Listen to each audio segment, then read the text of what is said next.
할렐루야. 옆 사람 얘기합시다. 잘 되고 있습니다. 한 번 더 하시죠. 축복의 통로가 되시기 바랍니다. 길을 지나가는데 청년 두 사람이 다가와요. 그래서 선생님 왜 그런가 그랬더니 제 귀에도 대고 이렇게 물어보더라고요. 선생님, 도를 아시나요? 그랬더라고요. 그래서 제가 얼른 저 화산교회 목사입니다. 그랬더니 바로 가더라고요. 도를 아십니까? 여러분은 과연 복음을 아십니까? 그죠? 아멘이 다 출장 같습니다. 도를 아시죠? 복음을 아시죠?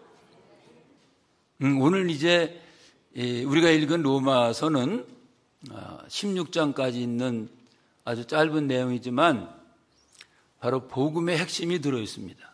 그래서 어떤 사람은 로마서를 복음의 책이다 이렇게 부릅니다. 여러분, 복음이라는 말은 뭐예요? 결국은 기쁜 소식이잖아요. 그죠? 기쁜 소식. 또 복된 소식. 한마디로 말하면 굿뉴스죠. 굿뉴스. 근데 세상에 보면 그 좋은 소식보다는 나쁜 소식이 많아요. 우리 기도하시는 집사님들 기도하셨지만은 요즘에 전쟁 많이 일어나고 또 일본 같은 경우는 지진이 이렇게 많이 일어나고 아주 힘든 그런 때를 우리가 살고 있죠. 그런 여러 가지 힘든 소식이 많지만 바로 이 성경에서 주시는 이 메시지는 우리에게 복된 소식이라는 거죠. 우리의 기쁨의 소식이라는 것이죠. 그 원래 이 복음이라는 말이 헬라 말로 뉴앙겔리존이라는 말인데요. 이 뉴앙겔리온이라는 말은 어떤 의미를 가지고 있는가 하면 옛날에 이제 전쟁하잖아요. 그죠? 지금 같으면 이제 통신이 발달돼서 뭐 어디서 뭘 하는지 다 알고 보고 듣고 할 수 있지만 옛날엔 그렇지 않았단 말이죠. 통신시설이 발달되기 전이니까 전쟁이 일어났는데 이제 자기 아들이 전쟁터에 나갔어요. 또 자기 남편이 나갔어요. 그러니 가족을 전쟁터에 보낸 이 식구들이 얼마나 마음 졸이겠습니까? 과연 이 전쟁에 이길 것인가 질 것인가? 만약에 지면은 자기 남편이나 자기 아들이 죽을 것이고 아니면 포로로 잡혀갈 것이고 또 자기들도 안전을 보장할 수 없단 말이지. 그래서 숨을 죽이고 있는데 마침 전령관이 달려와서 우리가 이겼다 이렇게 말하는 바로 그게 바로 뉴앙겔리온이라는 헬라 말입니다. 그래서 승리의 기쁜 소식을 전해주는 거예요. 이겼다는 소식을 모든 백성들에게 전해주는 그런 내용입니다. 오늘 여러분 이 복음 로마서 1장 16절로 17절에 있는 이 복음이 우리에게 너무 중요합니다. 왜 그런가 하면 복음 안에 모든 게 다 들어있어요. 그야말로 백문일답입니다. 복음 안에 구원이 들어있어요. 복음 안에 영생이 들어있어요. 복음 안에 참된 소망이 들어있습니다. 복음 안에 우리에게 위로 주시는 하나님의 영광이 나타나는 거예요. 복음을 붙들고 살면 마음의 평강과 기쁨이 와요. 왜 그런가 하면 하나님의 나라는 말에 있는 것이 아니고 먹고 마시는 것에 있는 것이 아니고 의와 평강과 희락이기 때문에 우리가 참되게 복음을 누리고 살면 우리 마음에 늘 기쁨과 감격이 넘치게 되는 겁니다. 여러분 왜 교회 오면서 하나가 못 됩니까? 왜 교회 다니면서 기쁨이 없습니까? 왜 교회 다니면서도 소망이 없습니까? 복음의 가치를 몰라서 그렇습니다. 복음을 알고 누리는 사람은 절대적 하나님을 의지하고 하나님께 소망을 두고 살기 때문에 세상 어느 것도 개의치 않습니다. 문제되지 않습니다. 넘어가지 않습니다. 좌절하지 않습니다. 그만큼 복음은 우리에게 큰 가치를 가지고 있다는 것이죠. 근데 오늘 본문에 보면 복음이 어떤 성격을 가지고 있는가를 사도 바울을 통해서 우리에게 보여주는데요. 첫째는 무엇보다도 복음은 구원의 능력이 있다는 거예요. 여기 16절에 보니까 내가 복음을 부끄러워하지 아니하노니 이 복음은 모든 믿는 자들에게 구원을 주시는 하나님의 능력이라. 여러분 사실은요, 이 복음은 예수님의 십자가에 대한 말씀이고 예수님의 부활에 대한 말씀인데요. 세상적으로 보면 복음은 그렇게 자랑할 것이 못 됩니다. 그 당시에 로마가 굉장히 강한 나라였습니다. 그래서 로마가 여러 나라를 정복하고 여러 나라를 지배하고 여러 나라에게 세금을 받았습니다. 그렇게 강대국인 로마에서 이 복음이 시작됐다고 하면 부끄러울 게 없겠지요. 그런 강대국의 어떤 위인이, 어떤 강한 사람이, 어떤 세력 있는 사람이 복음을 시작했다고 하면 사람들에게 어필이 되고 사람들에게 굉장히 인기가 있었겠죠. 그러나 우리가 아는 것처럼 복음은 아주 미약하고 아주 연약하고 보잘것없는 유대인 나라, 거기서도 벽촌인 갈릴리에서 시작이 됐습니다. 여러분, 또 복음을 시작하신 예수님도 어떤 분입니까? 그분은 이제 아무도 흠모하는 사람이 없는 아주 천하고 아주 낮은 그런 위치에 있는 분이었습니다. 예수님 빌립이라는 사람을 부르셨어요. 나를 따라오너라. 이 빌립이 예수님을 딱 만나보니까 구약의 많은 선지자들이 예언했던 그분이에요. 빌립이 너무 감격스러워서 자기 친구 나다네를 찾아갑니다. 친구에게 말하지요. 내가 많은 선지자들이 예언한 그분을 내가 만났다. 너도 와서 그분을 만나라. 이렇게 말합니다. 그때 나다넬이 뭐라고 말하죠? 나사렛에서 무슨 선한 것이 날 수 있느냐?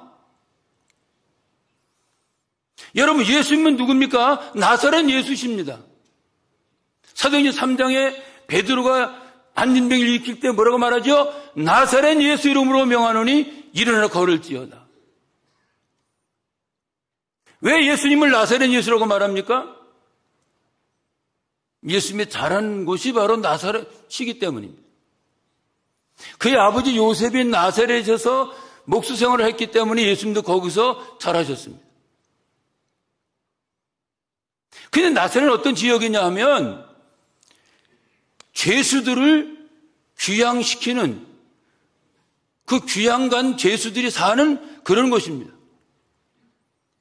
그러니까 범죄의 소굴이고 심성이 나쁜 사람들이 거기에 사는 곳이기 때문에 늘 싸움과 다툼과 늘 갈등이 있는 그런 지역입니다.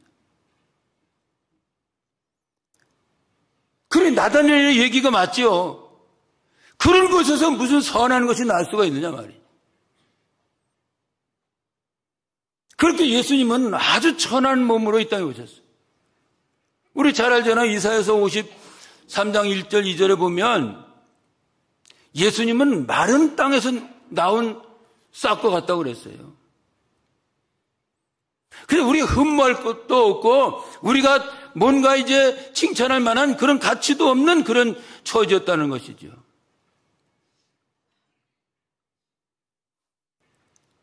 그래서 복음의 핵심인 그리스도를 전하고 복음의 핵심인 그리스도를 깨닫고 그리스도 안에 산다는 것은 세상적으로 보면 굉장히 미련하고 어리석은 일입니다.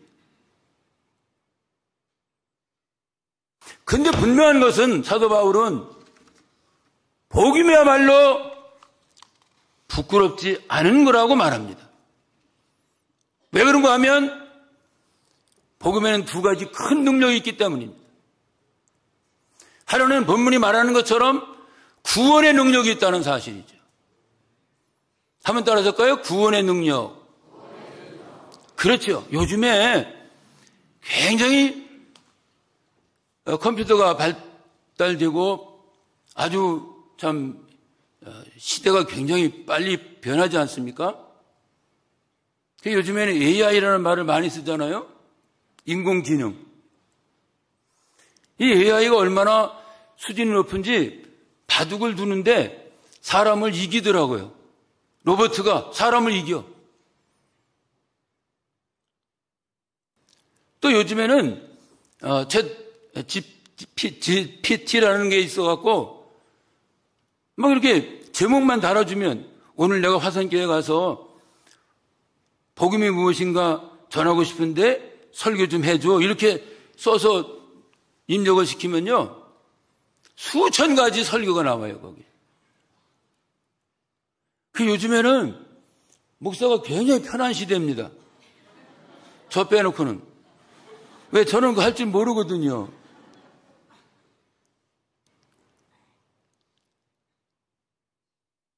여러분 이제 그 로봇이요. 뭐 음식도 날라주고 뭐 별걸 다 하잖아요. 그죠? 근데 문제는 AI가 인간을 구원할 수 없다는 거예요.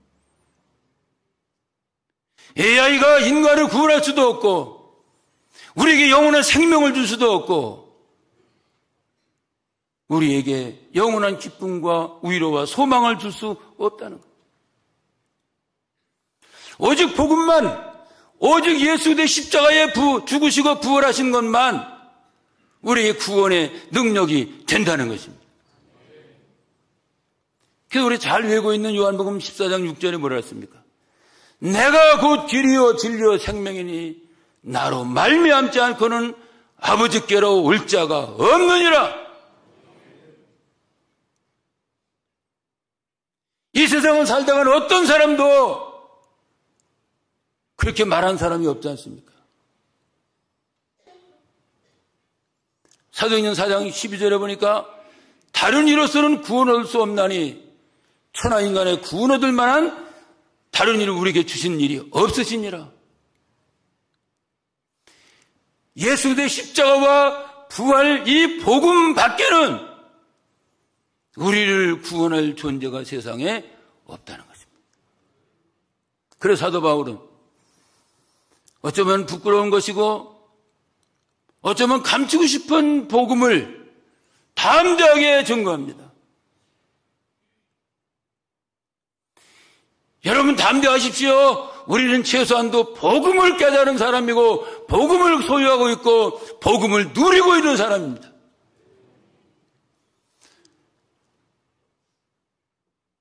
여러분 그뿐만입니까? 그리스도의 십자가의 죽음과 부활을 믿는 사람은 구원을 얻을 뿐만 아니라 인간적인 변화가 옵니다. 어떤 청년이 이 깡통을 가지고 뭘 만드는 그런 공장에 다녔습니다. 그러다가 이 청년이 교회를 왔어요. 복음을 접하게 됩니다. 예수를 믿게 됐어요. 하나님 살아계심을 확신하게 됐다는 사실이죠. 오늘날 담임 목사님이 궁금했어요. 수개월 동안 교회를 다니는데 자기가 옛날에 들은 소식이 있거든요. 이 청년이 아주 망난이었다는 그런 소문을 듣게 됐는데 그 몇 달 동안 교회를 잘 나오고 말씀을 잘 듣고 이렇게 하니까 진짜 저 사람이 변화됐나? 진짜 저 사람이 복음에 부딪힌 사람인가? 복음으로 거듭난 사람인가? 복음으로 새 사람 되었는가? 그래서 공장을 찾아갔습니다. 그래서 사장님 이제 사무실에 딱 들어갔는데 이제 사장님 만나서 물어봤어요. 그 청년 요즘에 어떻습니까? 제가 듣기로는 아주 힘든 그런 청년인 줄 아는데, 그래도 몇 개월 교회 나왔는데 좀 달라진 것 같겠는데 어떻습니까? 물어봤어요. 그랬더니 사장이 벽에 걸린 쇠사슬을 보여주더라는 거예요. 쇠사슬 뭔지 아세요? 사람 묶어 놓는 거죠, 쇠사슬. 그러면서 하는 말이, 그 아이가 워낙 난폭하고 워낙 싸나워서 저 쇠사슬로 묶고 일을 시켰다는 거예요. 김 목사님, 그 정도로 악랄했다는 거예요. 저 쇠사슬을 묶고 나야만 안심하지, 그렇지 않으면 막 어디로 튈지 모르는 그런 아이였다고. 그런데 언제부턴가 아이가 변화가 됐더라. 그래서 이제는 쇠사슬 묶어놓을 필요도 없고, 우리 회사 일하는 사람 중에 제일 성실하고 제일 모범적인 그런 청년으로 변해 있습니다. 이렇게 말하더라. 왜 그렇습니까? 복음은 사람을 새롭게 만드는 능력이 있습니다. 우리의 허물과 죄로 죽었던 영혼을 살리는 능력도 있지만은, 그 복음은 바로 이렇게 괴팍하고 변하지 않을 것처럼 생긴 악한 사람도 얼마든지 변화시킬 수 있는 능력이 있다는 거예요. 여러분, 그래서 고린도전서 5장 17절 뭐라고 말합니까? 그리스도 안에 있으면 새로운 피조물이라. 예전 것은 지나갔으니 보라, 새 것이 되었다. 옆 사람 한번 쳐다보세요. 한번 물어보세요. 당신은 새 것이 되었습니까? 예. 오늘 얼굴 보니까 다 새 사람 되신 것 같아요. 계속 유지하시기 바랍니다. 자, 그래서 우리가 복음을 귀하게 여기는 것은, 복음은 우리의 죽은 영혼을 살려주고, 우리 병든 영혼을 치료하고, 우리 연약한 심령을 강하게 할 뿐만 아니라 우리의 못된 행실도 고쳐줄 수 있는 능력이 있기 때문입니다. 이런 얘기도 한번 할 수 있겠죠. 어떤 사람이 교회 다니기 시작했어요. 꽤 서너 달 다녔는데 그 친구들이 물어봐. 야, 예수가 누구냐? 잘 모르겠어. 아니, 그럼 천국은 어떻게 생겼냐? 잘 몰라. 야, 목사님은 월급 누가 준다니? 잘 몰라, 그거. 근데 3개월 동안 교회 가서 뭐 배웠어? 내가 예수가 누군지도 모르고 천국이 어떻게 생긴지 모르고 목사님 월급이 얼마인지도 모르지만 분명하게 하나는, 내가 옛날에 교회 가기 전에 매일 술집을 드나들고 술을 잔뜩 먹고 집에 와서 행패를 부리고 그러면 아내와 아이들이 막 무서워하고 그랬는데 지금 그런 게 없어. 예수 믿고 술을 안 먹으니까 일찍 들어가게 되고, 그렇게 나만 나타나면 막 무서워하던 아이들도 내 품에 안기고, 우리 아내도 아주 따뜻한 미소로 나를 맞아주고, 지금 이렇게 살고 있어. 너무 행복해. 여러분, 복음이 바로 그겁니다. 우리가 뭘 많이 알아서 신앙생활하는 게 아니에요. 물론 또 그렇다고 뭐 모르라는 얘기는 아니지만, 알아야 되지만은, 그러나 바르게 할 것은 뭐냐면 복음을 알아야 돼. 예수 그리스도의 십자가와 부활의 복음을 알고 믿는 사람에게 변화되는 역사가 일어나게 되는 거예요. 복음은 그런 파워가 있어요. 그런 능력이 있어요. 이 복음이 로마를 무너뜨렸어요. AD 313년에 콘스탄틴 대제가 기독교를 공인하지 않습니까? 그 전에 한 300년 동안 기독교가 얼마나 박해를 많이 당했습니까? AD 64년에 네로 왕이 로마에 불을 질렀습니다. 로마시에.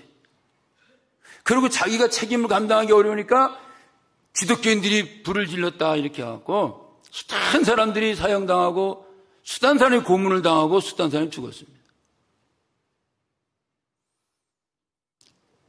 그런데 복음을 붙잡은 사람들을 감당할 수 없는 거예요. 여러분 300년 동안 10명의 왕이 기독교를 그렇게 박해했는데도 결국은 AD 313년에 로마가 기독교에 넘어가 버렸어요. 기독교를 정식으로 공인하게 됐다는 거예요. 그래서 그때부터 자유롭게 신앙생활을 하게 됐어요.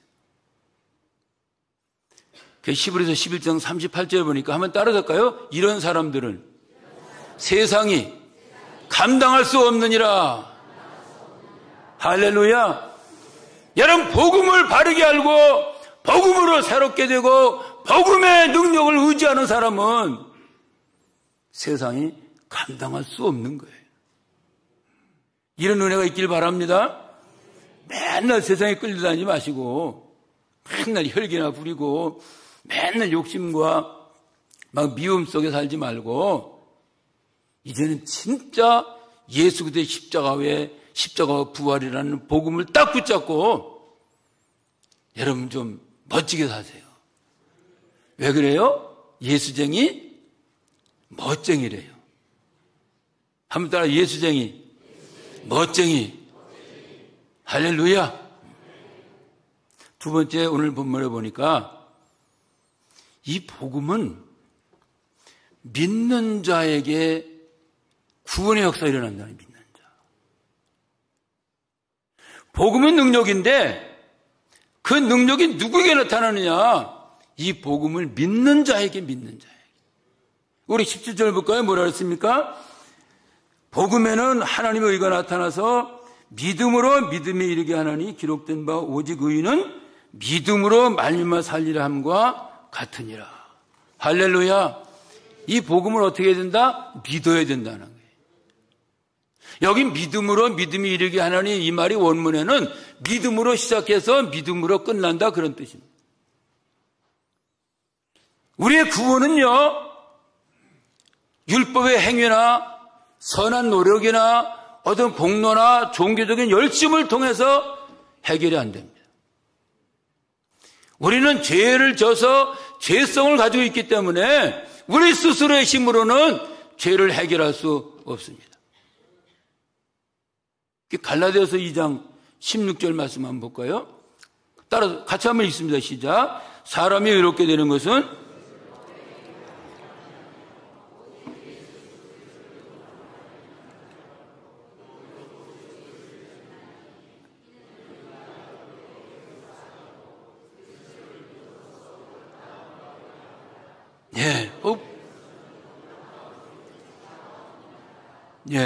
율법의 행위로는 의롭다함을 얻을 육체가 없다 그랬어요. 중요한 것은 바로 이 복음을 믿어야 됩니다. 한마디로 말하면 예수님이 나의 죄를 위해 죽으시고 3일 만에 부활하셨다는 사실을 믿는 자가 구원을 얻는 거예요. 그 성경 뭐라고 말합니까? 사도행전 16장 31절에 보면 주 예수를 믿으라. 그리하면 너와 내 집이 구원을 얻으리라 그랬어요. 여러분 이건 처음부터 끝까지 믿음이에요. 믿음. 세상 사람들은 다 뭔가를 열심히 해야 구원을 얻는 것으로 생각하잖아요. 불교인들은 막 300번, 1000번 절을 해야 뭔가 소원이 이루어지는 걸로 알고 절을 하죠. 또 이슬람을 믿는 그 회교인들은 또 메카, 이 누굽니까? 그 마흐멧이 묻혀 있는 메카를 방문해야 구원을 받는 것으로 알아요. 또 티베트 종교는 어떻습니까?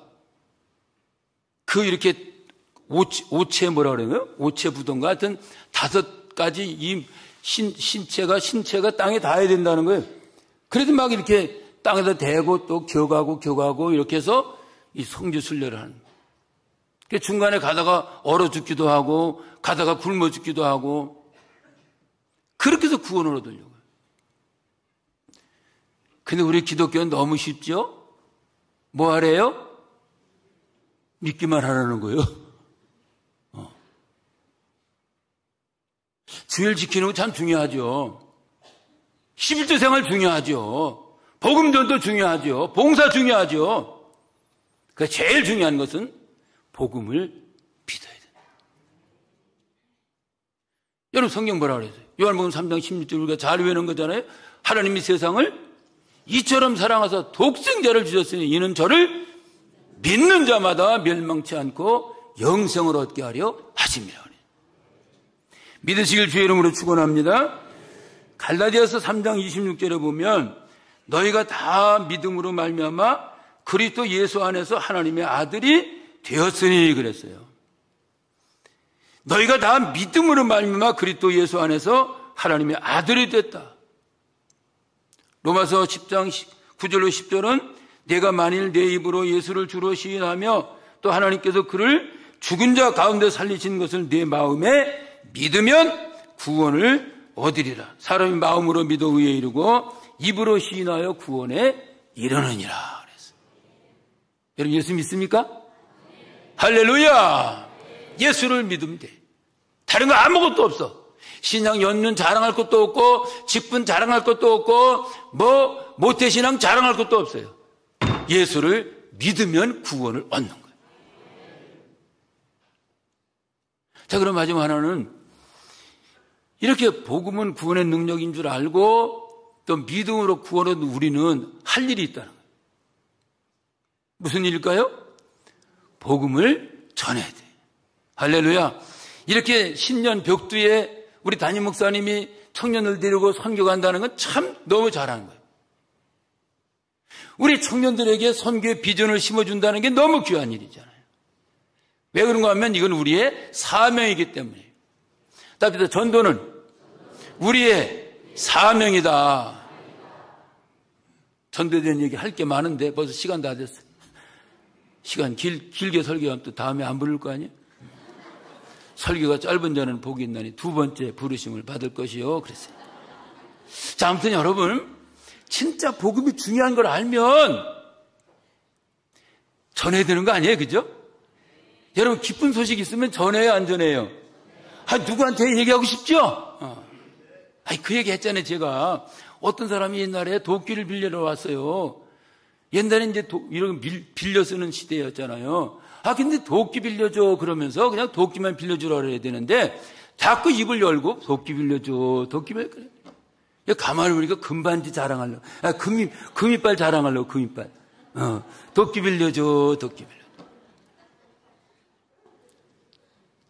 그래서 그냥 쌤통에 나왔고, 잘못 얘기했네요. 손을 흔들면서 자꾸 도끼 빌려줘, 도끼 빌려줘. 가만히 보니까 손에 뭐가 껴있어? 금반지가 껴있어, 금반지가. 주인이 뿔따고 나왔고, 일을 이렇게 하면서, 없어.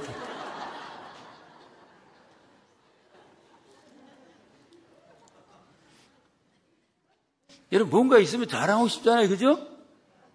이분들 별로 자랑 안 하시는가 봐요. 저는 어제 나가서 우리 수원하트길 엄청 자랑합니다. 우리 담임 목사님 엄청 자랑합니다. 우리 장로님들 너무 자랑하니까. 옛날에 제가 심호할 때에 누구 만났는데 난 모르는 사람이요. 그래서 제가 화산교회 목사라니까 그건 누구누구 장로님 다니는 그 교회예요? 그러더라고. 담임 목사는 모르는데 장로님은 아시더라고. 그런데 내가 우리 장로님들을 엄청 칭찬했거든요. 여러분 전하세요. 어떤 목사님이 군대에서 로또 복권을 누가 2개 주더랍니다. 근데 어느 날 아주 심심해서 내 몸안에 테레비를 보고 있는데 마침 복권 추첨을 하더래. 근데 보니까 당첨이 된 거예요. 9개 주는, 몇 등인지 몰라도 하여튼 9장을 더 주는 그런 게 당첨이 됐대요. 이 9장을 갖고 있다가 그 다음에 한번 할 때 이제 보니까 9장 중에 하나가 맞았대. 2등으로. 그 70년대 얘기인데 그때 대학 등록금이 7만 원 했답니다. 7만 원. 저는 그 기억이 잘 안 나는데 저는 얼마 냈는지 그분은 그걸 생생히 기억하더라고요. 그럴 수밖에 없죠. 그런데 로또 2등은 50만 원이었답니다. 놀라지도 않으세요? 그랬는데 세상에 5분 동안은 소리를 질렀대요. 와! 와! 이러고. 그 네모반에서 무슨 사건 나는 줄 알고 다 몰려왔대요. 그 왜 그러냐? 로또 당첨됐다고. 세상에 그 소문이 그 연대 사단에 전부 퍼져갖고 그 부대에 전화가 먹통이 됐더라. 뭐 물어보려고? 그렇죠. 어디서 샀냐고. 그 로또 어디서 샀냐고. 목사님 그 얘기 하더라고요. 여러분, 전도는요, 어려운 거 아니에요. 우리가 진짜 예수님이 나를 구원했다는 사실을 믿고 확신한다고 하면 이 기쁜 소식을 우리는 전할 수밖에 없는 거지. 전하시기 바랍니다. 디모데 후서 4장 2절에 뭐라 그랬어요? 때를 어떠니 얻었든지 항상 힘쓰라 그랬어요. 사도행전 20장 24절에 보면 사도 바울은 예수님 만나고 나서 얼마나 복음에 열정이 있었는지 내게 맡겨진 사명과 그리스도의 복음을 증언하는 일을 마치려 하면 나의 생명조차 귀한 것으로 여기지 아니하노라 그랬어요. 여러분 정리하십시다. 여러분 복음이 뭐예요? 예수님의 십자가의 죽음과 부활입니다. 그 복음은 우리를 구원하는 능력이 있습니다. 그 복음은 우리가 믿음으로 만날 때, 예수님 만날 때 우리의 구원의 역사가 일어나는 것입니다. 또 우리는 이 복음을 가지고 있는 사람들이기 때문에 당연히 우리 가족, 우리 이웃 친구들에게 증언해야 된다는 거죠. 이 사명 잘 감당하면 마지막에 하나님 상이 있습니다. 다니엘 12장 3절이죠. 많은 사람을 의로운 곳으로 인도한 사람은 따라주다 하늘에서 별같이 영원토록 비추리라 그랬어요. 여러분 천국 가면 하나님 주실 상이 있는데요, 복음 전도한 사람 영원토록 빛나는 그런 별과 같은 상을 주신답니다. 이 말씀 가지고 승리하시기를 주의 이름으로 축복합니다.